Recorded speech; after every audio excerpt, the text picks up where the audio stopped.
Saudo a todos os irmãos com a graça e a paz do nosso Senhor e Salvador Jesus Cristo. Amém? Glória a Deus. Eu sou o reverendo João Luiz, da Paróquia da Redenção, em Limoeiro, Pernambuco, e também pastor auxiliar na Paróquia Betel, em Surubim, pertencente à Igreja Episcopal Carismática do Brasil, que tem sua sede na capital pernambucana.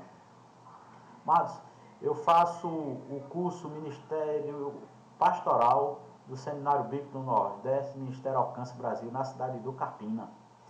Esse vídeo aula é da disciplina Fundamentos da Teologia Prática, tendo como professor o pastor Agostinho.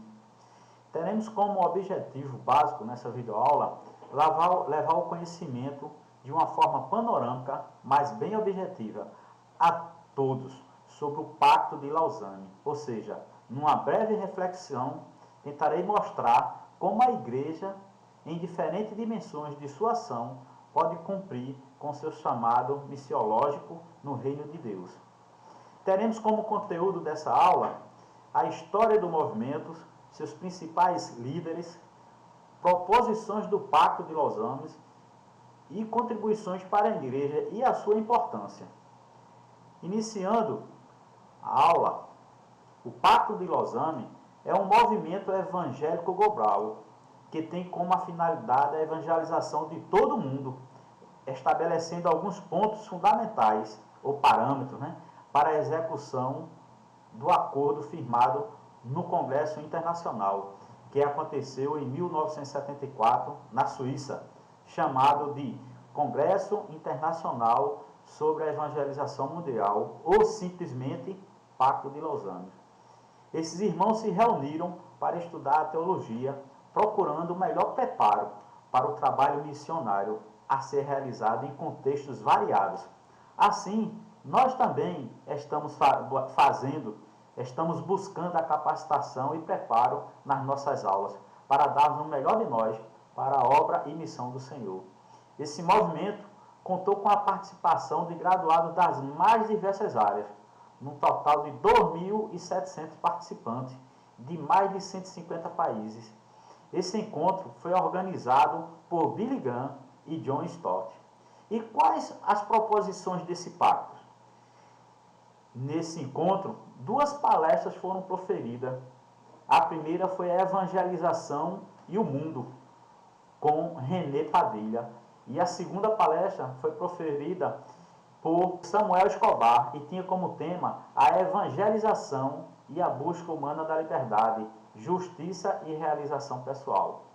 Palestras essas que levaram a sério a integridade do Evangelho, procurando fazer pontes reais com os desafios que o nosso mundo nos apresenta, convidando e encorajando os irmãos a preservar e avançar na grande comissão para a glória de Deus. Podemos dizer que o Pacto de Lausanne é uma das vozes de amplo diálogo que deve existir entre as igrejas cristãs evangélicas na atualidade, sobre a natureza e a missão da igreja enquanto povo de Deus evangélico no mundo contemporâneo. O Pacto de Lausanne não se trata apenas de documentos, mas de cristãos a trabalhar e a orar em conjunto, partilhando o compromisso para vermos na nossa geração todo o Evangelho levado para toda a igreja e para o mundo todo. Esse é o ponto fundamental que norteou o pacto e que certamente influenciou os pós-encontros mundiais.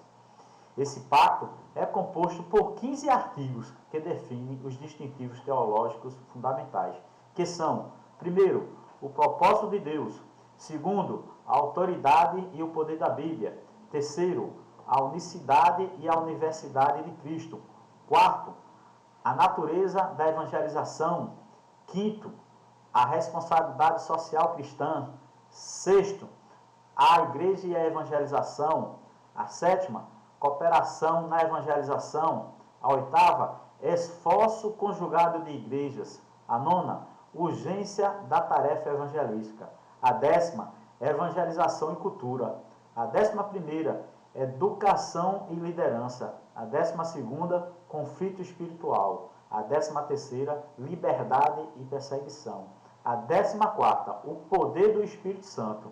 E a 15ª, o retorno de Jesus. Para Ricardo Ellis Borges, o 5º tema é tido como o mais importante, que fala da responsabilidade social cristã, onde o ser humano deve ser servido, respeitado e não explorado, porque foi feito à imagem de Deus e, nesse sentido, possui intrinsecamente uma dignidade do Pai. Esse movimento influenciou e deu origem a outros encontros estratégicos a nível global, como podemos citar o de Manilha, em 1989, e o da Cidade do Cabo, na África do Sul, em 2010.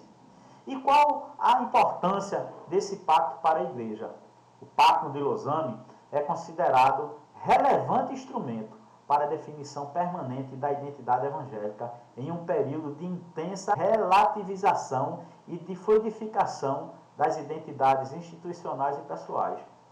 Como somos desafiados a viver num mundo em que relativiza comportamentos, pluraliza a ética e humaniza a verdade, inverte valores, é preciso ter a nossa identidade bem visível e definida, e que nela resplandeça a face do nosso Senhor Jesus, para que vidas sejam impactadas pelas nossas ações e comportamento, sendo nós a ponte para que o Evangelho chegue aos povos, com a ajuda do Espírito Santo, porque entendermos que o Evangelho é o único caminho para a salvação dos perdidos.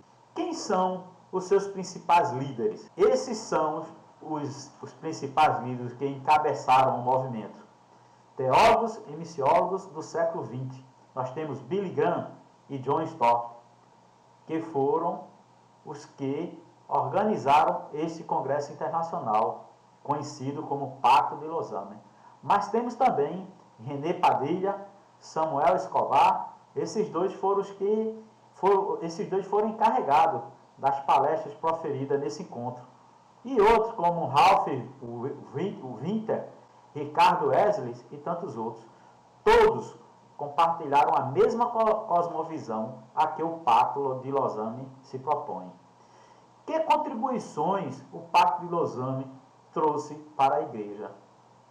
Esse pacto está tão vivo que ressoa na nossa mente como um instrumento atual para ajudar as igrejas a alcançar o propósito de Deus. Portanto, é preciso que as igrejas tomem conhecimento, se envolvam, se integrem dos temas que acompanham o pacto e busquem o propósito ao qual esse pacto, esse acordo pré-estabeleceu, pela visão do Espírito Santo de Deus, que é dar continuidade à Missio Dei, à missão de Deus. Porque Ele é um Deus missionário e nela deseja que o seu povo esteja engajado nessa missão de diversas maneiras, assim como o corpo tem vários membros e cada um tem sua finalidade. Ou seja, o desejo de Deus é que haja a unicidade da igreja, mostrando que há um só evangelho e um só Salvador, que é Jesus Cristo, o nosso Senhor. E que todos podem contribuir de várias maneiras, cada um com seus dons e talentos, que foi concebido pelo próprio Deus através do Espírito Santo. Esse pacto veio para ajudar a compreensão das Escrituras com relação ao trabalho missionário, com uma visão mais holística no atendimento integral do homem. Esse pacto veio para nortear as igrejas, dar uma direção e unificar o povo de Deus com um único propósito: alcançar maiores números de pessoas no menor tempo possível para o reino de Deus. Sabendo nós que ainda existe 12 bilhões e 700 milhões de pessoas que não foram alcançadas pelo Evangelho. Irmão, isso representa 2/3 da humanidade. Para nós, isso representa uma vergonha, cumplicidade e falta de compromisso. Mas aprove ao Senhor que esse quadro seja revertido em favor do reino dos céus, para a glória, honra e louvor do Pai da glória. Amém, irmãos? Eu agradeço a atenção a todos e espero que essa breve reflexão, essa videoaula, tenha atingido o seu objetivo, que é mostrar panoramicamente o que é o Pacto de Lausanne e seu propósito. Amém? Graças a Deus. Fiquem na paz.